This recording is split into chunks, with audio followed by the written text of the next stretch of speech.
After watching the first 4 games of the Yankees-Indians series on Fox Sports 1 over the last few days, Game 4 photo above, it occurred to me that a long baseball game is not only entertaining for strictly baseball reasons.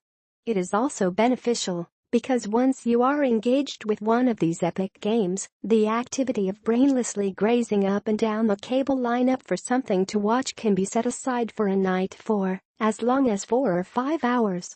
Your viewing decision is already made. There's a playoff game on. So why graze? Certainly, long baseball games are not everyone's cup of tea. And in past seasons, I have written plenty of columns decrying their length, particularly when they drift past midnight. That's past many of our bedtimes, and, more to the point, past the bedtimes of many children who Major League Baseball might just want to cultivate as its next generation of fans. Where baseball's fan base is concerned, I read recently that MLB games comprise the oldest skewing professional sport in the U.S.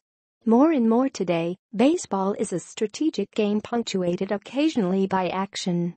These days, particularly when the playoffs are on the line, the strategy is positively chess-like. Social critics will complain that a generation of kids weaned on YouTube and video games cannot be acclimated to baseball's slow, strategic pace.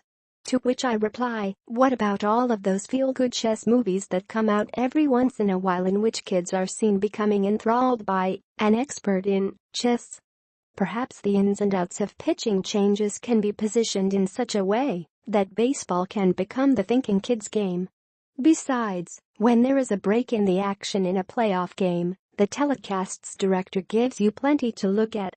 A lot of it consists of men spitting things out of their mouths, but still, during this Yankees-Indians series, it seems as if nerves on the field and in the dugout are frayed indeed. All of the chewing and spitting makes it seem that way. In Monday night's game, Fox cameras even caught one of the Indians, I think it was Carlos Santana, in the field maniacally unwrapping some kind of sucking candy and popping one after the other into his mouth. He unwrapped so many of them that it seemed like he must have filled his pockets with them. And it's no surprise to any fan who is familiar with Terry Francona that the Indians' manager is this series' most prolific spitter and chewer. He seems particularly fond of some sort of seeds that he ingests by the fistful. He was once well known for his fondness for chewing tobacco, but apparently MLB frowns on that now. Still, when watching the games and observing the mess these players and their coaches make in the dugout, I can't help but feel sorry for the cleanup crew. These details, such as the close-ups of various fans in the stands that the cameras take in throughout baseball telecasts like these, might not seem important to many people.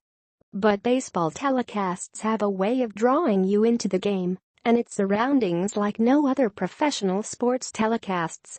At their best, baseball telecasts do what TV is supposed to do, at its essence, which is to take you somewhere you cannot go yourself. I have had this thought many times over the years, and I had it again Monday night while watching the Yankees-Indians game on TV. Sure, it might be exciting to actually attend one of these games, but the telecast made me feel that that was not especially necessary.